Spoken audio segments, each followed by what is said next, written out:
할렐루야. 8월 3일 토요일 원포인트 큐티 가운데 오신 여러분들을 주님의 이름으로 사랑하고 축복합니다. 오늘 하나님께서 우리에게 주신 말씀은 전도서 3장 16절에서 22절까지의 말씀입니다. 전도서 3장 16절에서 22절까지의 말씀 다 같이 한 목소리로 함께 읽도록 하겠습니다. 또 내가 해 아래에서 보건대 재판하는 곳 거기에도 악이 있고 정의를 행하는 곳 거기에도 악이 있도다. 내가 내 마음속으로 이르기를 의인과 악인을 하나님이 심판하시리니 이는 모든 소망하는 일과 모든 행사가 때에 있음이라 하였으며 내가 내 마음속으로 이르기를 인생들의 일에 대하여 하나님이 그들을 시험하시리니 그들이 자기가 짐승과 다름이 없는 줄을 깨닫게 하려 하심이라 하였노라. 인생이 당하는 일을 짐승도 당하나니 그들이 당하는 일이 일반이라. 다 동일한 호흡이 있어서 짐승이 죽음같이 사람도 죽으니 사람이 짐승보다 뛰어남이 없음은 모든 것이 헛됨이로다. 다 흙으로 말미암았으므로 다 흙으로 돌아가나니 다 한 곳으로 가거니와 인생들의 혼은 위로 올라가고 짐승의 혼은 아래 곧 땅으로 내려가는 줄을 누가 알랴.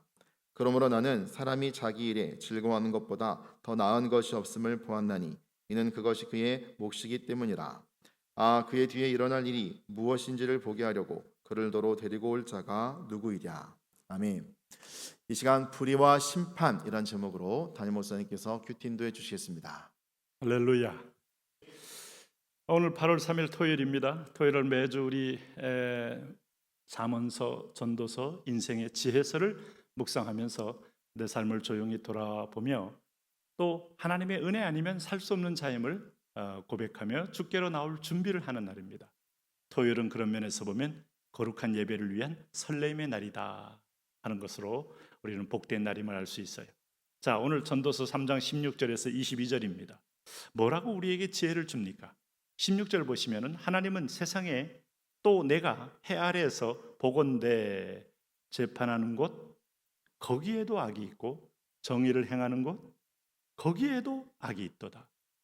사람이 재판하는 것은 모든 불법과 불공평과 또 불의를 판단해 주기를 바라는 거 아닙니까?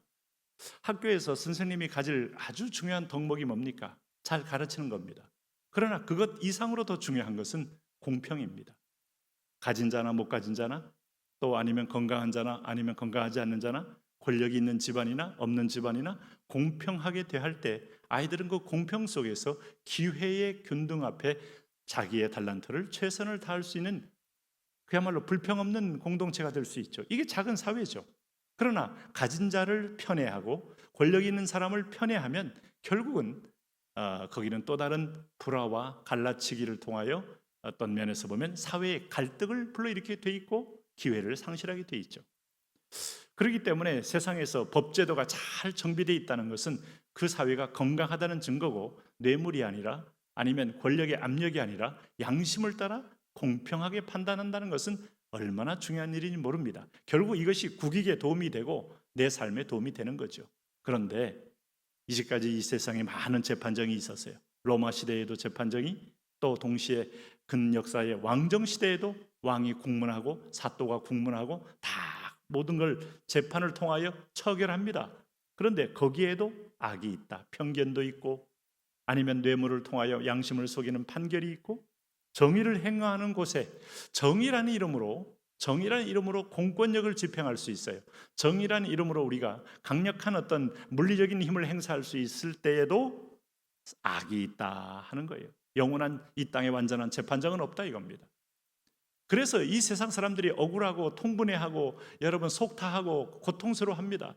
그래서 하나님은 오늘 심판은 내가 한다. 최후의 심판정을 준비하고 있는 거예요.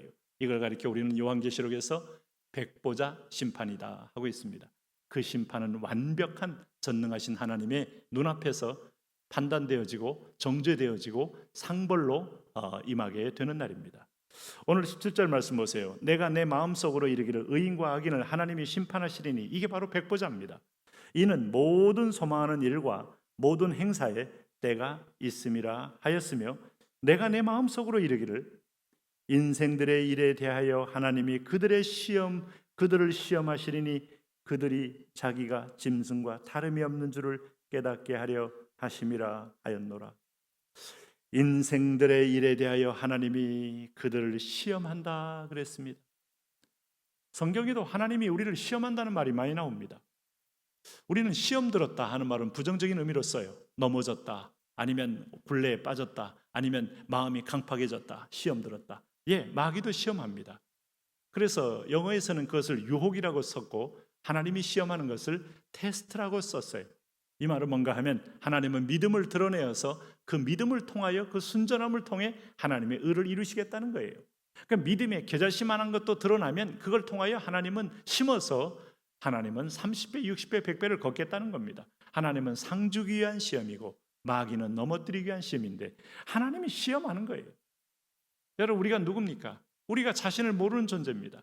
오늘 하나님을 떠나고 오늘 이 피조계를 떠나고 자신을 떠나면서 내가 누구인지를 망각한 착각하는 존재가 됐어요. 이건 하나님의 전능한 시험밖에는 나를 알 길이 없어요. 병들어봐야 오늘 겸손해지고 고난 받아봐야 내가 어떤 한계 있는 존재를 알게 되고 없어봐야 내가 만들 수 없는 공급자가 아닌 것을 알게 되고 다 인간은 착각 속에 있다가 뭐 어떤 결혼한 그 자매가 그런 얘기한 걸 들었어요. 아니 늘 부모님이 이렇게 모든 것을 잘 해줬기 때문에 돈은 그냥 남편이든 아빠든 누구든지 결혼만 하면 그저 계속 쓰는 대로 나오는 줄 알았대요.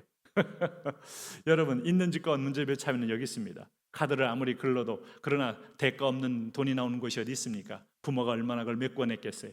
그러나 없는 집에는 메꿀 돈마저 없으니 내가 직접 알바를 해야 되고 내가 땅을 파야 되고 벌써 일찍 성장하는 거죠. 땀 흘린 대로 얻는 걸 배우는 것만큼 소중한 게 없는데 나중에 뭐 결혼한 남편이 그걸 감당 못하면 동일하게 뭐 부모가 도와줄 수 있는 여건이 될 수 있는지 모르지만 결혼한 자녀에게 그렇게 계속 할 수는 없지 않습니까? 내가 땀을 흘려야죠. 그러니 고통은 배가 되는 겁니다. 세상은 쉬운 것 아닙니다. 거기서 공평을 배우고 정의를 배우는 거죠. 땀만큼 정의를 주는 것이 없어요. 그래서 하나님이 싫어하는 단어가 불안당입니다. 땀 흘리지 않고 얻는 무리들. 그런데 하나님은 그걸 통하여 뭘 주신다? 시험하여서 내가 누구인지를 알게 한다 하는 거예요. 하나님 안 믿으면 우리는 인간은 고깃덩어리입니다. 영이 성령으로 채워지지 않으면 짐승보다 못한 존재가 됩니다.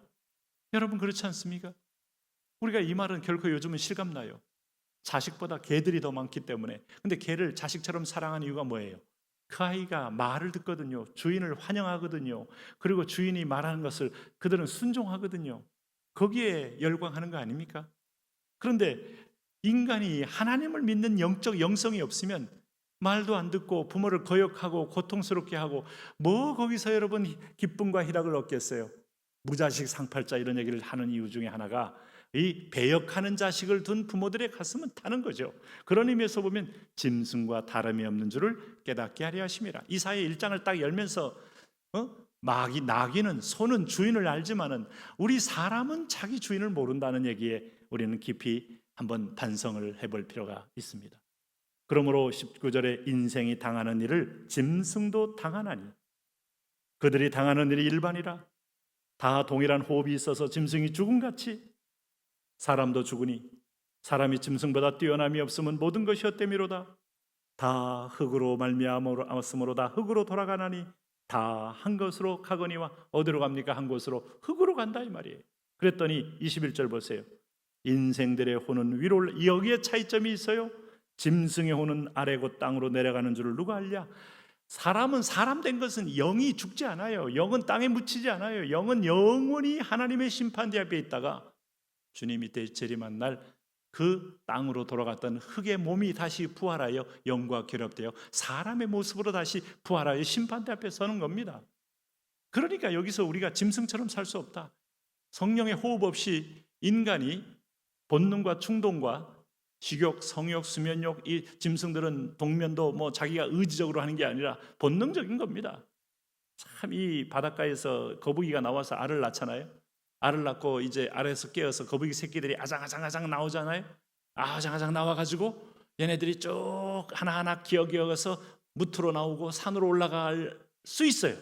절대 안 그래요. 끼리릭 돌아가지고 전부 바다를 향하여 가는 거 보면 하나님은 짐승들에게 생존의 본능과 감각과 그의 어떤 DNA를 숨겨주어서 냄새든 뭐 바람이든 오감이든 본능적인 움직임인데 사람이 본능적으로 살다간 짐승과 다름이 없는 거죠. 여호와를 경외하십니까? 하나님을 찾습니까? 여기서 근본적으로 영이 위로 올라가는 하나님의 형상으로 지음받은 존재됨의 차이가 있습니다. 그러므로 나는 사람이 자기 일에 즐거워하는 것보다 더 나은 것이 없음을 보았나니 이는 그것이 그의 몫이기 때문이라. 그 뒤에 일어날 일을 무엇인지를 포기하려고 그를 도로 데리고 올 자가 누구이랴? 죽은 이후의 일을 알고 있는 사람이 사람이에요. 심판이 있음을 믿고 지금을 하나님 뜻대로 사는 것이 사람이에요. 하나님의 형상답게 살게 하여 주옵소서. 예수님 이름으로 기도합니다.